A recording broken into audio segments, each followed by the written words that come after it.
This is CGTN, China Global Television Network.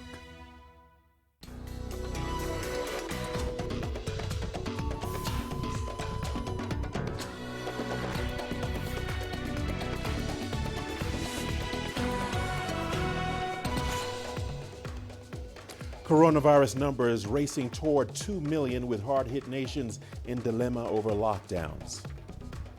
The African Union says it has held fruitful talks with China on alleged mistreatment of Africans in China.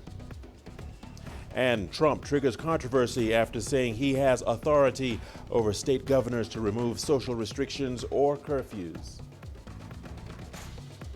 Hello and welcome to Africa Live. As always, great to have you with us. I'm Richard Ntal, live in Nairobi. And for those of you joining us from across the continent and around the globe, we thank you for joining us. And tonight I'm alongside my colleague Uche, who has our business headlines. Uche. Thank you, Richard. And here's a look at what's coming up on Africa Live Biz. South Africa cuts its main lending rate by 100 basis points, down to 4.25%. And the IMF sets aside $1 billion for Ghana and $442 million for Senegal in the fight against COVID-19. Of course, all that coming up within the program. For now, it's back to you, Richard. Thanks a lot, Uche.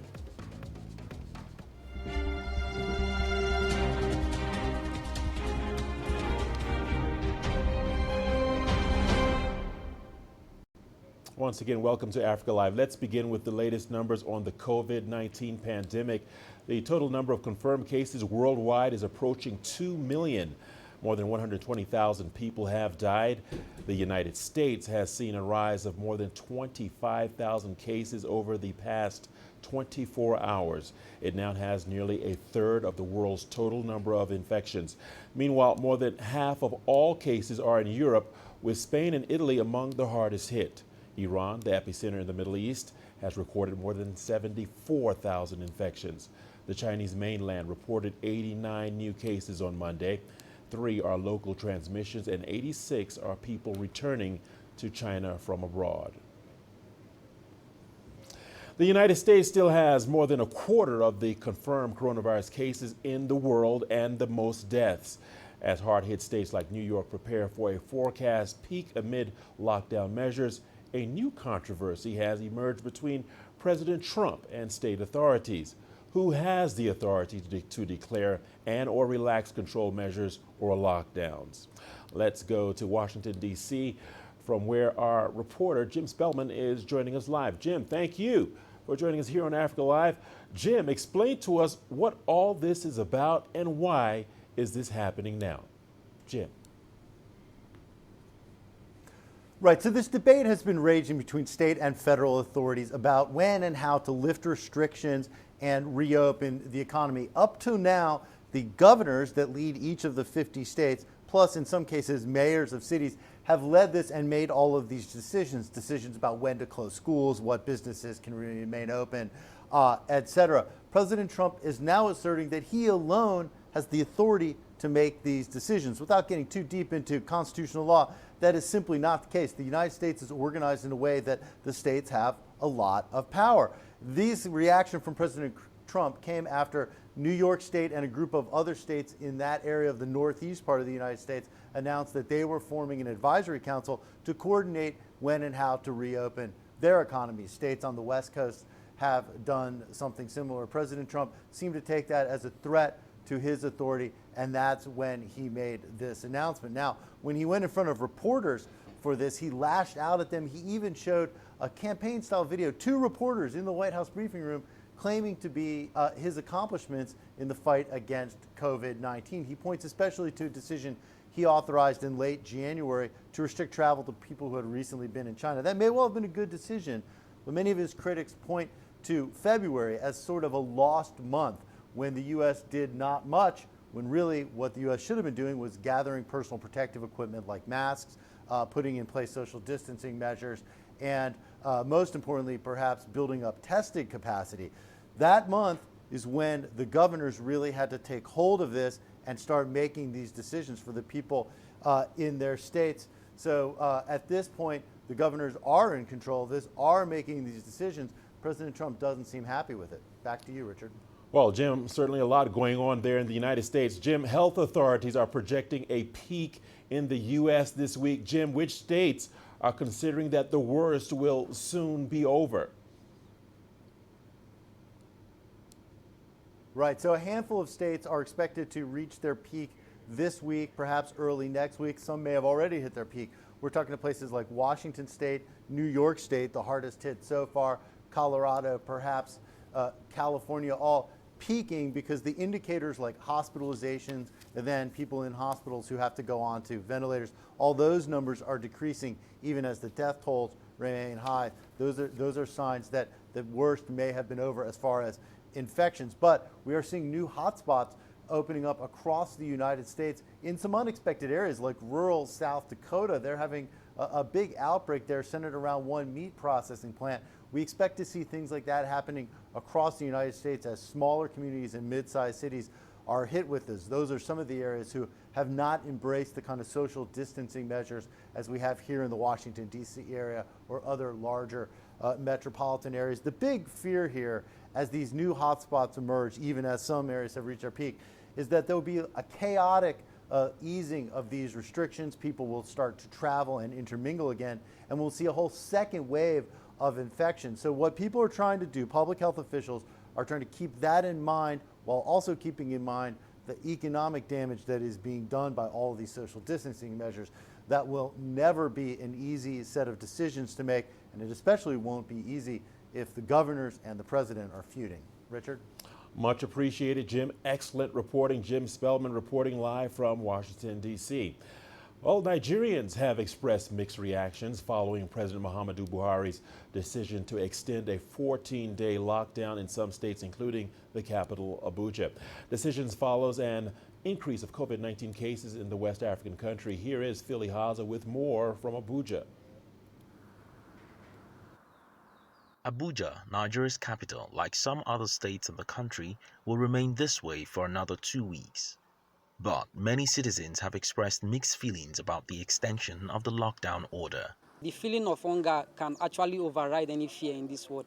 And if you say lockdown, people are going to go out when there's hunger. And I don't think the lockdown will be highly respected if that is not addressed. It's really affecting us. The government should try and provide another source for us, maybe like support us a little bit. Let us be patient, stay at home, and let's see if we can, mop up the remaining aspect of this very thing and be free from it. President Buhari said the initial 14 days lockdown period, which began on March 30th, had helped the country trace at least 92% of all contacts with a COVID-19 patient.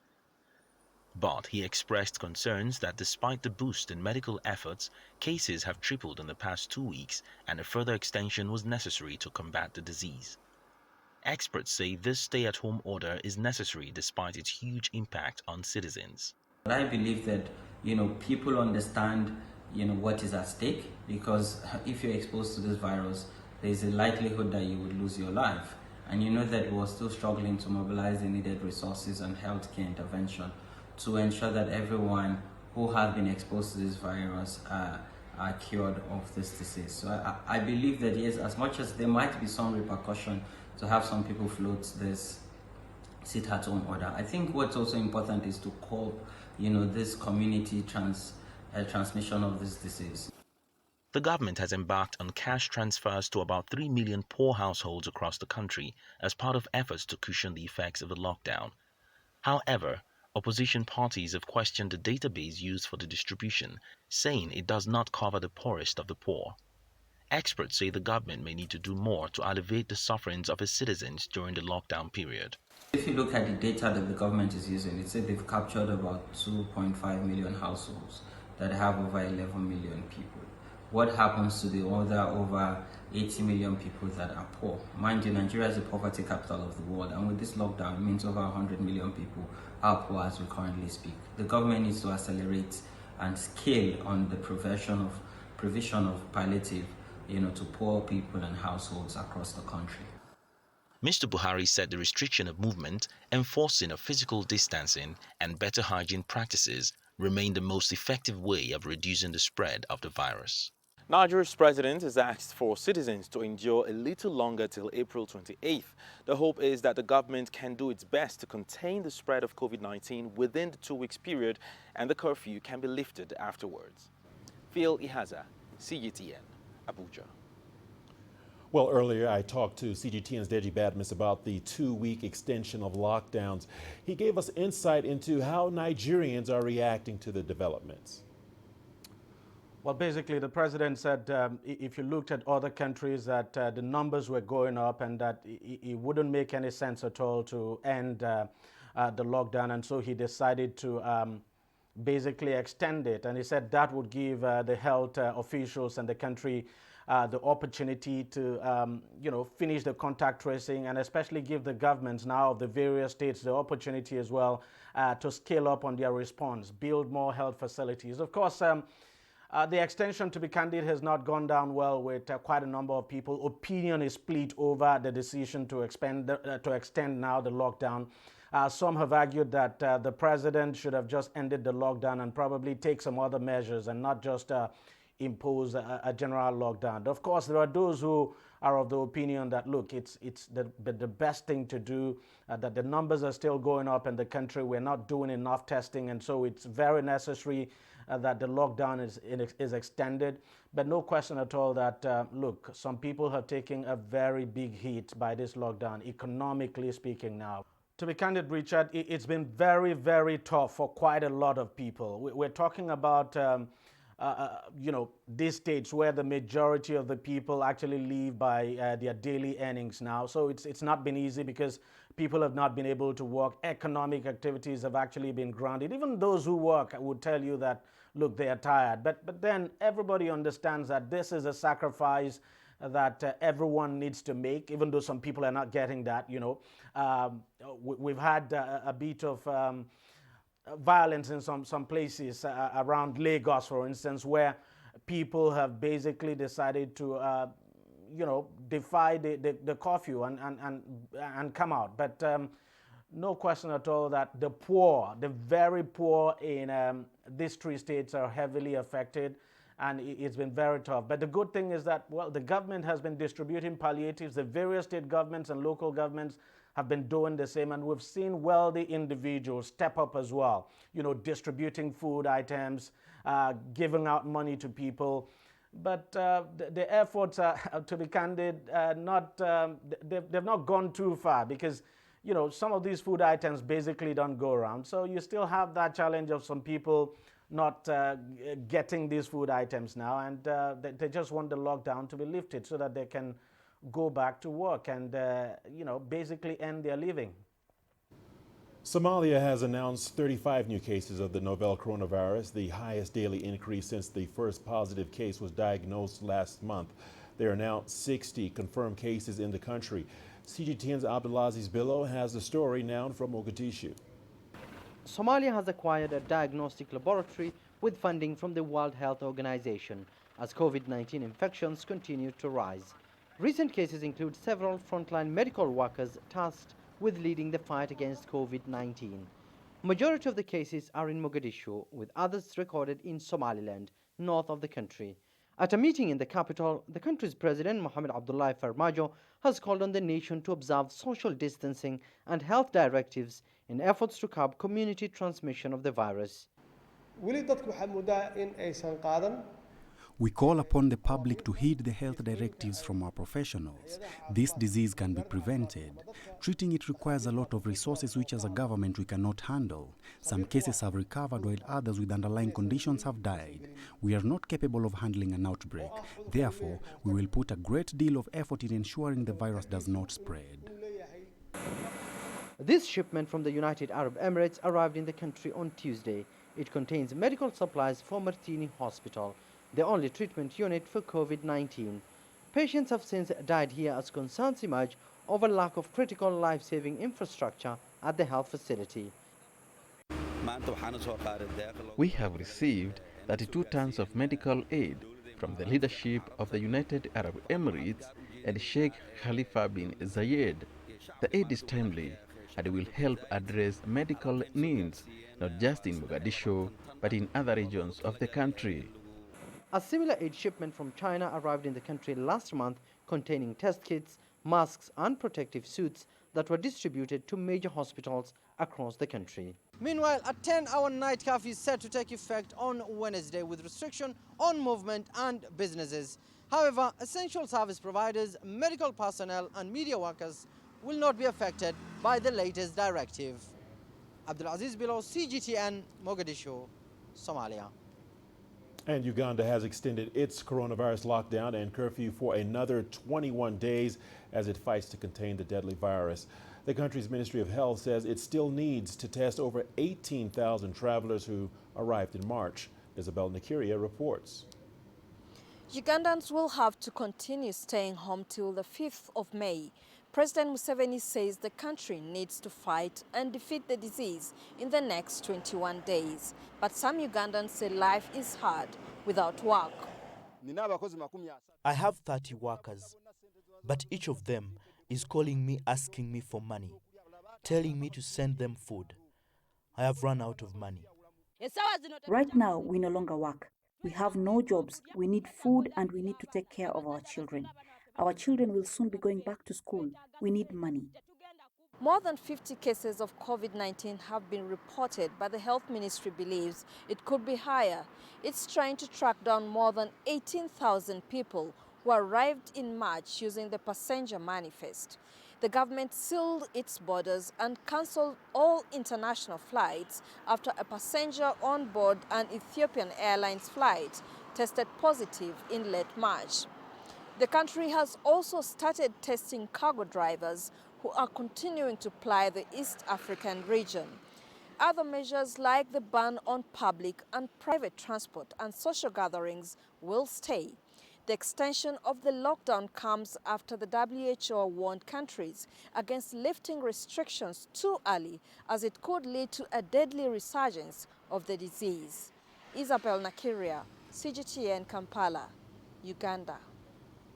The African Union says it has held fruitful talks with Chinese officials to address the issues of alleged mistreatment of Africans in China. Talking to CGTN's Gerum Chala, the deputy chairperson of the African Union Commission, Kwesi Kwartey, said Chinese officials are taking the situation seriously and are working to create a comfortable stay for Africans residing in Chinese cities. Here is the interview that CGTN's Gerum Chala had with the top AU official. Recently, we have heard stories of mistreatment of Africans in parts of China, especially in Guangzhou. What is your reaction on this matter? And I know that you've been trying to address this issue with Chinese officials, both based here in Addis Ababa, the ambassadors, and also in mainland China. What can you tell us about this issue? It has created a certain impression, and we are very saddened by it. We've been talking to the Chinese about it, and they have explained that it was because there appeared to be a resurgence of the virus, and they were eager to stamp it out. They also admitted that they may have gone beyond bounds a little, for which they're very apologetic. And they had a meeting, the Chinese minister had a meeting with the diplomatic corps, and the matter, it appears, has been resolved. His Excellency, the chairperson, also had a meeting with the ambassador of China, and happily the matter now seems to be resolved. For those people who are trying to overcook the matter, using this unfortunate situation as a reason to open, bigger cracks between China and Africa, what can you really tell them? I think that, however unfortunate those incidents have been, we should not allow it for it to be used to draw a wedge between Africa and China. There's so much that Africa has to learn from China. There's so much that Africa has to gain from China. And sometimes, as people say, misfortunes, good fortune comes disguised as misfortunes. And out of this problem, if properly managed, we can have a stronger relationship with China. And I think it's the benefit of Africa. African states are already discussing how to position the continent after the coronavirus pandemic period comes to an end. The continent's leaders have been having virtual meetings at various levels since the pandemic hit Africa. There are now over 14,000 cases of coronavirus in Africa, and the numbers are expected to increase. CGTN's Coletta Wanjohi spoke to the deputy chairperson of the African Union Commission. Let's take a listen. As the numbers of COVID-19 cases increase in Africa, so do the needs. Several countries still report lack of enough medical supplies like ventilators, test kits and protective gear. The African Union has established a coronavirus fund with commitments already totaling $20 million. It is appealing to its member states to contribute more so that the continent can be able to, among other things, pool resources and make joint procurement for much needed medical supplies. As they grapple to contain the virus spread in their countries, African leaders have started discussing how the continent will change beyond the pandemic. Our countries will have to leave the lockdowns and operate in a coordinated manner and try to establish a world system where there's more social solidarity, there's more general preparation for diseases, there's more scientific examination of issues, there's more education for women and children, there's more openness and solidarity among countries, among people, among individuals. This is where it's taking us to now. The AU Commission says the pandemic has heightened the importance of the implementation of the African Continental Free Trade Area. This intra-Africa trading bloc, set to be operationalized on July 1st, aims to make Africa more self-dependent. Ultimately, we must help ourselves. For instance, a country like Kenya is very advanced in manufacturing. So Kenya will have to begin to take advantage of this to develop its manufacturing of its masks and medicines and the rest of it. Nigeria will play to its strengths. There are going to be losses for oil producers and gains for oil importers. But we have to have a balanced, coordinated approach to all these. This is a challenge. At the same time, it's an opportunity for Africa finally to see that the integration is not only a voluntary act, it's a necessity for all of us. But even the implementation of the intra-Africa vision may be delayed because of the uncertainty of the end of COVID-19. In the meantime, the AU Development Agency, AUDA, is now developing a COVID-19 response plan of action. It is expected to be a comprehensive, multidimensional plan that will guide the continent clearly through the coronavirus outbreak and towards stability afterwards. Coletta Wanjohi, CGTN, Addis Ababa, Ethiopia. You are watching Africa Live on CGTN. We'll see you on the other side of the break with more news stories. Here's a look at what's ahead. South Korea says the Democratic People's Republic of Korea has launched a barrage of cruise missiles towards the Sea of Japan. And the World Health Organization begins fresh Ebola vaccinations in the DRC's Beni region after a setback.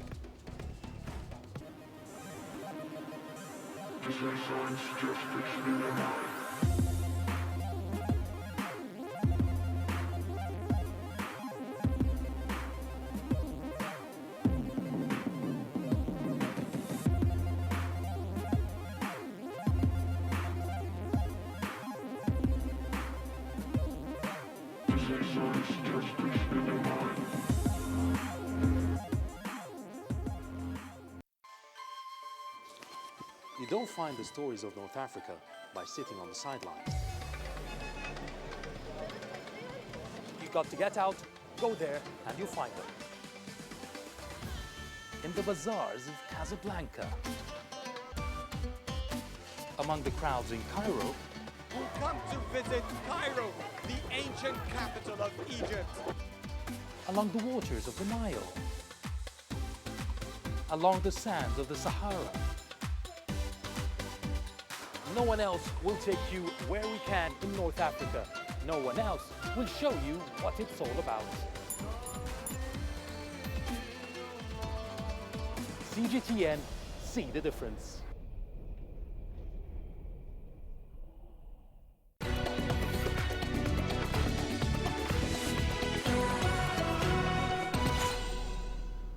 Welcome back. The Democratic Republic of Korea has launched a barrage of cruise missiles.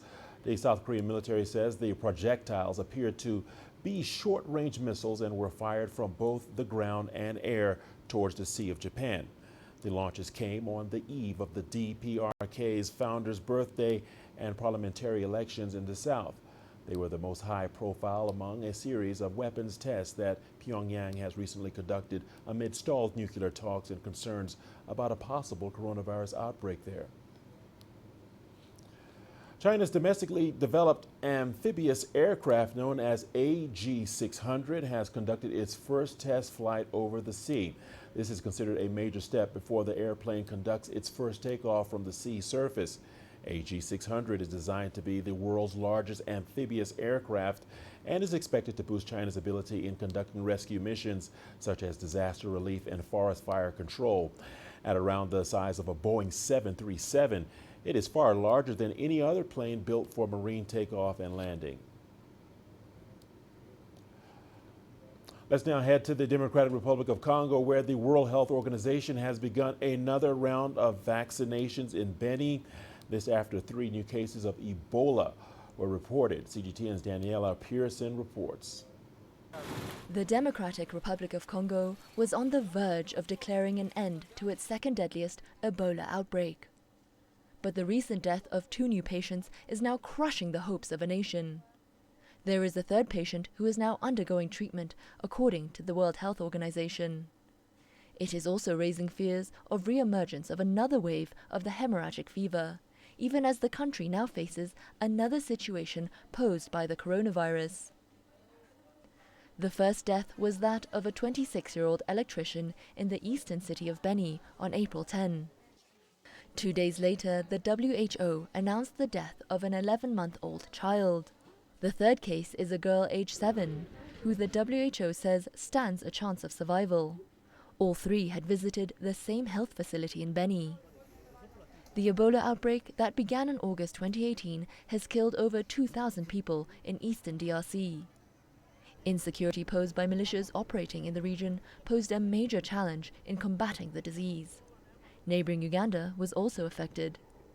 The World Health Organization recommends waiting 42 days after the last patient is cured before an outbreak is declared over. For the DRC, the waiting period was due to end on April 12 until the recent cases happened. For the medical teams that have been battling the disease, this is a psychological blow. Our job is to do our best to give healthcare services to the population. And in terms of moral support, it can be very discouraging, since we've worked for a year and a half, 2 years even, on this epidemic and started to breathe easily. Then suddenly, we were set to start from zero again. As the World Health Body embarks on a new wave of vaccinations, authorities are planning the next course of action. For this was too close to the end of a long journey, yet too far. Daniela Pearson, CGTN. And as Africa continues to battle COVID-19, there is now a sustained effort to come up with homegrown solutions. In Uganda, a scientist is in the final stages of developing a rapid test for the coronavirus. The Makerere University lecturer recently won a WHO award for his Ebola testing kit innovation. CGTN's Isabella Nakiria reports. Dr. Misachi Wanyengera and his team are closing in on a rapid test for the coronavirus. The basic test will involve picking samples with a swab tube and dipping it in a tube that already has reagents. Results will begin to show in 3 minutes. Dr. Misachi says his test is suitable for the rural African settings where laboratories are miles away. We thought through and said, okay, we need an easy test that is affordable, that can be run at the point of care where there is no laboratory, that can be run with minimal expertise. If you have a user manual, I direct you what to do, you should be able to use this test. The cost of the accredited WHO kits are also expensive. Each kit goes for about $5 and lab results also take about 6 hours. Dr. Misachi's rapid test will cost less than $1 and could help in situations where there are mass tests to be carried out in a limited time. Our strategy is going to shift from just testing the contacts of the infected cases to literally testing everybody. Now, when that time comes, we should be ready in terms of availability of test kits. Countries like South Korea and Singapore are already using their own rapid test kits. With a global shortage of the coronavirus test kits on the rise, innovations like Dr. Misachi's may likely close the gap and boost the capacity of countries like Uganda that rely on imported supplies. The WHO is now encouraging private industries to ramp up production of the much-needed materials. The disease can only be conquered if there is global security, if every individual, every country, and every continent does its part. Nearly 1.4 million people worldwide have tested positive for the virus. And experts say cases could be higher if more COVID-19 test kits were available. Dr. Misachi hopes in a few weeks he will be able to come out with a prototype before the final kit is released.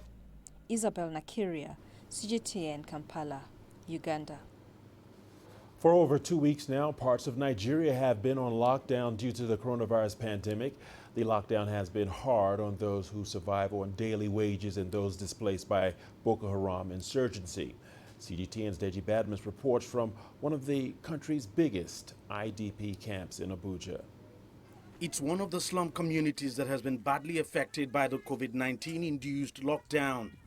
Majority of the residents of Pigba community, right in the heart of the Nigerian capital Abuja, are extremely poor.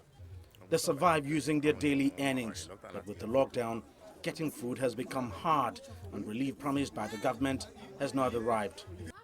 But one non-governmental organization is stepping in to help. The group is assisting widows here with food items and cash to help them cope with the lockdown. Quite a number of the widows here lost their husbands in the Boko Haram insurgency and live at a displaced persons camp not far away from this community. Most of the IDPs are not going to work, and then even most of them don't even have a job. So just imagine the breakdown, the kind of pains they'll pass through, the kind of hunger they'll pass through. So we decided to come on, okay, we want to distribute these food items to them to help relieve them of hunger. When you give out the food items, not just one family is going to benefit from it. It's going to be more than 200, but let me just approximately we have reached out to 200 families. God answer our prayer. So I'm telling to a good Nigerian government. God has answered our prayers. The Nigerian government should learn from this kind gesture of Unique Stars Foundation. There are not many organizations like this one. They think a lot about our welfare at this period of the lockdown, and that's why they came to give us these gifts. Their conscience cannot leave them. That is why they say they should come and see us. But in the IDP camp, many still face a daily struggle to feed. This lockdown has created a big problem for us, in the sense that we can't move to any here. People who want to donate to us cannot move to come to reach us. So our own case is precarious. Our story is unpalatable. It's unfortunate. Nobody has died yet, but many are on the verge of death. So far, so good.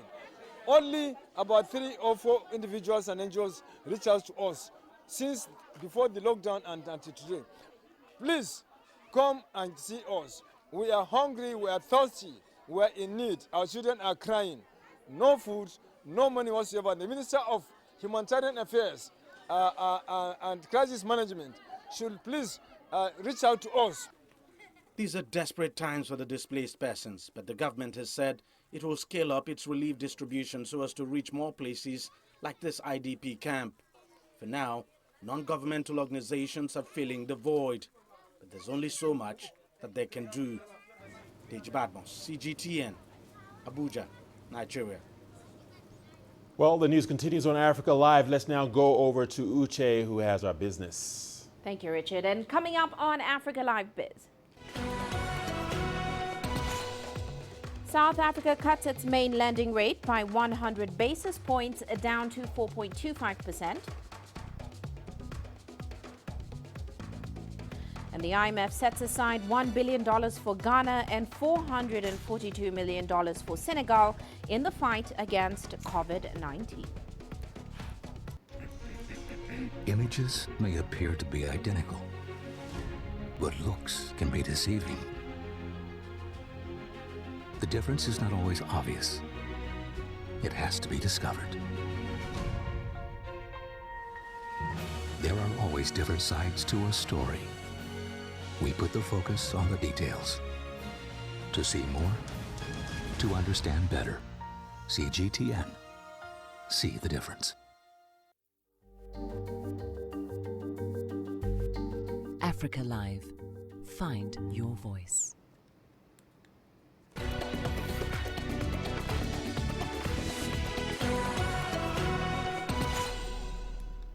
Well, let's start off in South Africa. The country's central bank slashed its main lending rate by another 100 basis points to a record low of 4.25%.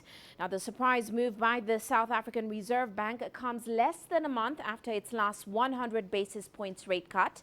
This was in response to the economic impact of the novel coronavirus, which is expected to push the economy into a deep recession. Now, the bank initially projected the economy could shrink by as much as 4% in 2020 due to the pandemic, as well as a nationwide lockdown. Since the lockdown was extended by another 2 weeks, the Monetary Policy Committee now sees the economy contracting by 6.1%. And the International Monetary Fund has approved $1 billion in emergency funding for Ghana and $442 million for Senegal. Now, the funds will help the West African nations address urgent fiscal and a balance of payments needs and catalyze support from other development partners in the wake of the coronavirus pandemic. This comes after the fund announced immediate debt relief for 25 nations across the world. The debt relief will be funded by the IMF's Catastrophe Containment and Relief Trust.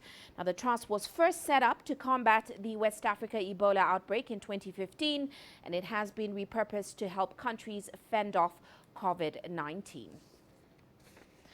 And Kenya's flour export industry is feeling the impact of the coronavirus pandemic. Exports are reeling from operational losses as hundreds of workers count job losses due to a downshift in demand. Terry Wangari has the details. Kenya is among the world's top flour producers due to its top-tier climate, but demand has in recent times been on the decline following the outbreak of the coronavirus. Situated 40 minutes from the central business district, Redlands Roses is among the firms reeling from the downshift in orders and demand. So beginning March, we started seeing a reduction in terms of the orders that were being made. By the time we got to around 20th of March, we were almost at 15% of our normal supply to Europe especially. And the other markets, of course, followed suit. Like many other farms in Kenya, Redlands Roses has been forced to dump 4,000 to 20,000 stems of roses on a daily basis. The giant lumps of flowers gradually rot and turn into fertilizer, resulting in tremendous losses to the farm. The management had to sit down and figure out how are we going to survive through these tough times. Because regardless of whether there are orders or not, there are still operational costs at the farm. Normally, staff work here for 6 days a week, so now they can only work here part-time for 3 days a week.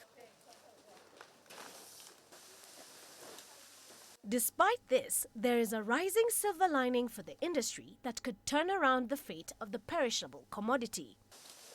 In the last 3 weeks, we have seen that market opening up, as we have seen the number of infections in China dropping, so the demand has also come up. The Chinese market is an important market for us. It's a market that we have grown and we are continuing to grow. Since we got our last order from China, which was towards the beginning or end of January, there has been no order from China this whole time until now in April.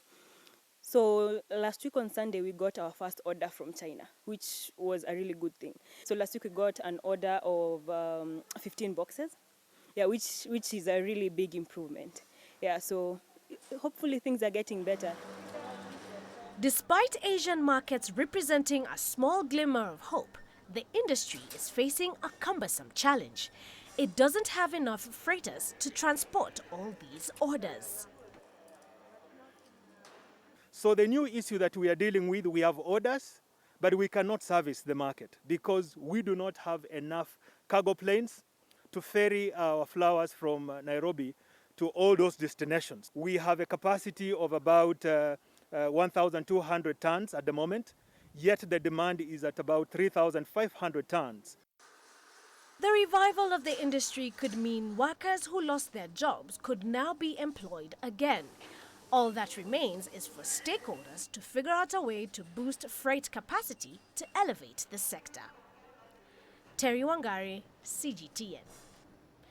Now in Egypt, the government has begun distributing a monthly stipend to 1.5 million people. Each beneficiary will receive $32 a month until June. Now the government is trying to cushion those most vulnerable to the economic slowdown, of course caused by the coronavirus pandemic. Well, CGTN's Adel El Maroui talked to some Egyptians who have applied for that stipend. 57-year-old Karam Abul Wafa is quite excited to have a client. With the COVID-19 social distancing rules imposed and the lockdown during weekends, he'd be happy if he gets 2 visitors to his small shop. For 47 years, I've been working continuously, never took a day off. For an old bone like me, it's very hard to stay without work or even stay at home. Forced to shut over the weekend was difficult and it had a huge effect on my income. It shrunk by 75%. I don't know until when I can sustain that. It shrunk. Karam takes care of 2 families, his own and his sick brothers. When he heard about the COVID-19 day laborer's stipend, he applied on behalf of his brother. I have applied immediately. It's been 12 days and we haven't gotten a response yet. I will give that whole sum to my brother and I'll try to manage. It's a great initiative from the president and it's a good step. The government has started releasing a $96 stipend distributed over 3 months. Nadia is one of the millions in dire need of this grant. She hopes she'll be one of the 1.5 million beneficiaries of that program.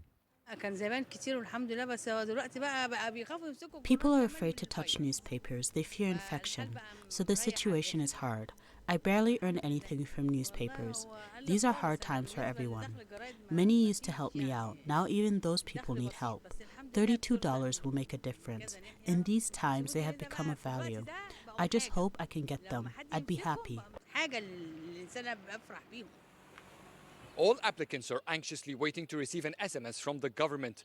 Once accepted in the program, the message will include instructions to receive the stipend. 5,700 government outlets will be releasing the grant during the coming days all over Egypt. Adel Mahroui, CGTN, Cairo. Well, let's turn our attention to China's economy now. The country reported better than expected foreign trade data in March. The closely watched numbers come as the coronavirus pandemic ravages the global economy and trade. Here's Juan Xing with the details. China's yuan-denominated foreign trade improved in March. That's according to China's customs data. Foreign trade in the past month recorded 2.45 trillion yuan, down 0.8% compared to a year ago. Exports fell 3.5% to 1.29 trillion yuan, while imports increased 2.4% to 1.16 trillion yuan. A senior official in the China General Administration of Customs says China's domestic demand is playing a key role in stabilizing foreign trade. As domestic industrial production resuming and people's lives return to normal, China's strong domestic market has unleashed its potential. First quarter imports were down 0.7%, while March saw positive growth of 2.4%. Led by increasing food imports such as meat and sugar, first quarter consumer goods imports grew 13% compared to a year ago.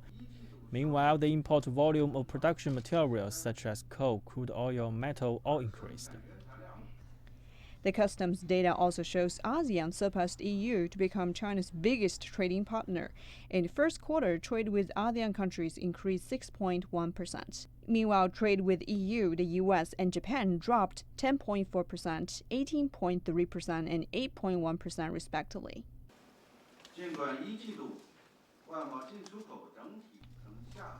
Although China's foreign trade declined in the first quarter, China's imports and exports with Belt and Road countries maintained growth.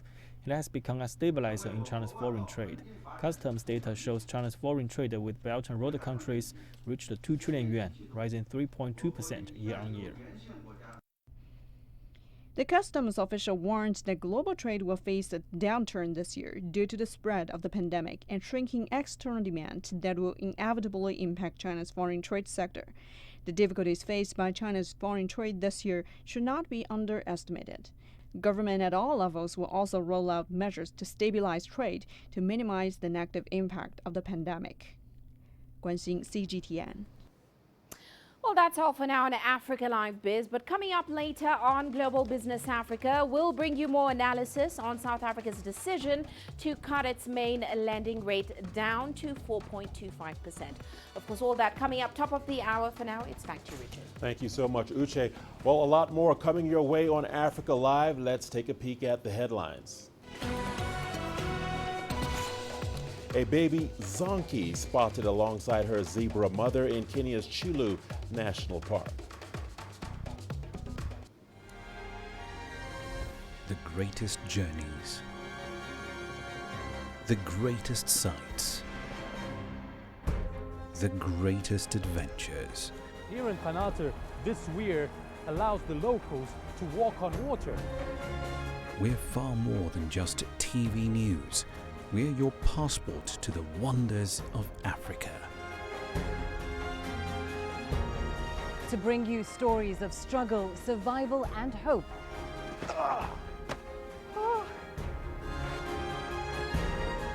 So let's explore.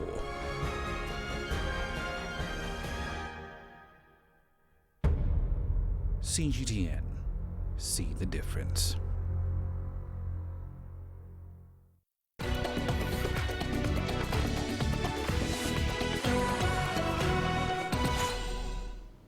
Welcome back. A baby zonki has been spotted in Kenya's Chulu National Park. According to Sheldrick Wildlife Trust, the mother zebra last year ventured into a community bordering the national park and met a donkey. Earlier this year, the stray zebra was spotted with a tiny foal by her side. The foal's body was suspiciously light on stripes and quite dark in color. It was recently revealed that the zebra had given birth to a zonki, a cross between a zebra and a donkey. Authorities at Chilo National Park say the mother and baby are in perfect health. And to Egypt, where construction work at the Grand Egyptian Museum is continuing, but at half its regular capacity. The work has been slowed by the coronavirus pandemic. CGTN's Asta Tal with more details. On a normal working day, the Grand Egyptian Museum usually has about 6,000 construction workers. But since the coronavirus pandemic hit Egypt, approximately 1,700 are operating on site. We have a clear mission and target, which is to complete the engineering and archaeological aspects of the project. There is no doubt that COVID-19 has had an impact. It has impacted a number of workers and foreign specialists on site. There are 65 local and international companies that are working on completing the remainder of the project. Out of these 65 companies, 11 have left and 53 still remain. Today, for example, there are 37 companies working with approximately 1,700 workers on site. The coronavirus pandemic has spread throughout the entire continent. So far, more than 15,000 infections have been reported in Africa. And in Egypt, over 2,000 COVID-19 cases have been confirmed. The Grand Egyptian Museum was initially scheduled to open in July this year. But to curb the further spread of the virus, the Egyptian government has postponed its launch. We were not very keen to have all this gathering in closed galleries, and so to save their health, we decided to slow down the work inside the museum. But the restoration work is progressing quite well. We moved more than 5,000 objects from the collection of Tutankhamun. The work progress now is more than 90%. We are aiming to end the project by early 2021. As the opening, it's another issue. Construction workers here also take precautions when conducting their work. Each worker is required to get their temperature scanned every day upon arrival. They also have to go through sanitization units before entering the museum premises. And despite being the second highest African country with COVID-19 infections, Egypt hopes to finish construction of the site by early 2021. Astatal, CGTN. And we've got your sports news coming up after the break. Don't go away. Let's take a look at the headlines. Ghanaian para-athletes train for the Paralympic Games despite postponement to 2021.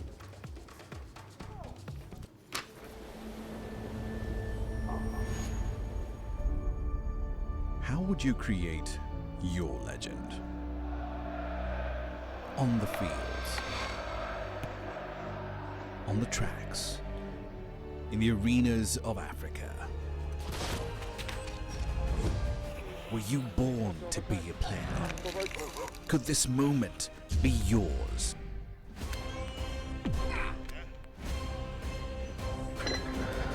Sports Scene. Find your game.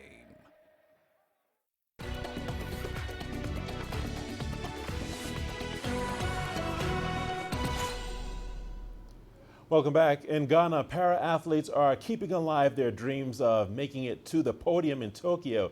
While the country is under lockdown due to the coronavirus pandemic, the para-athletes are exercising at home in preparation for the Games next year. CGTN's Nabil Ahmed Rofai reports from Accra. The Paralympics may be postponed, but for Raphael Bocho-Nkegbe and his teammates, keeping fit never stops. As Ghana is on a lockdown due to the coronavirus pandemic, these para-athletes take simple exercises at home to stay in shape. Raphael is the first para-athlete to qualify for the Tokyo Paralympic Games. He says the postponement of the Games is a huge setback for his preparations. I was on my peak in Stanford, so I'm ready mentally, physically. I was preparing that I'm going for Paralympics to compete for my nation, Ghana. So my training was different. I moved from different stages to get where I am. So now that it has happened like this, you need to revive your notes again with your training, your coaches and everything. Before the Paralympics was postponed, Raphael was rallying the rest of Ghana's wheelchair racing team to secure a spot in Tokyo. Now, they can no longer have training sessions together due to the coronavirus pandemic. Even though we were preparing very hard to go and hit the time so the entire team can qualify to Tokyo. Fine. We are now, there's a lockdown now, but Raphael and I still try to maneuver to go to the stadium and then keep our arms fit so that when the team resumes and then we start training, we are not starting from zero. And by training at home, they hope to keep their eyes set for the podium in Tokyo. Raphael and his teammates struggled to raise funds for their preparations towards the Paralympics. With the Games now postponed, he's not sure he will get additional support to prepare for next year. He says the lack of support may deeply affect the team's chances to qualify for the Games. In terms of sponsorship, we need to go back again to let us. You might not even predict how they might be ready to support you because maybe they have fit you into their budget this year and this has happened. You might not know how they might respond to your sponsorship proposals next year going. So in all these aspects, it has affected it. But we just hope that the dream is still alive. Raphael Bocho-Nkegbe hopes to reconnect with the rest of Ghana's wheelchair racing team when the lockdown is over, so they can step up their preparations for the Paralympics. Nabil Ahmed Rufai, CGTN, Accra, Ghana. Meanwhile, the International Olympics Committee President Thomas Bach says the now postponed Tokyo Olympics will receive an increased expenditure for when it is held in 2021. Speaking to a German newspaper, the Olympics chief didn't give a figure for the amount of money, but revealed there was a discussion with Prime Minister Shinzo Abe before the announcement of the postponement. Bach says that both Japan and the IOC will continue to afford their expenditures separately, but also said that insurance undertaken covers cancellation but not postponement. Over 1,000 soccer fans attended a Belarusian league match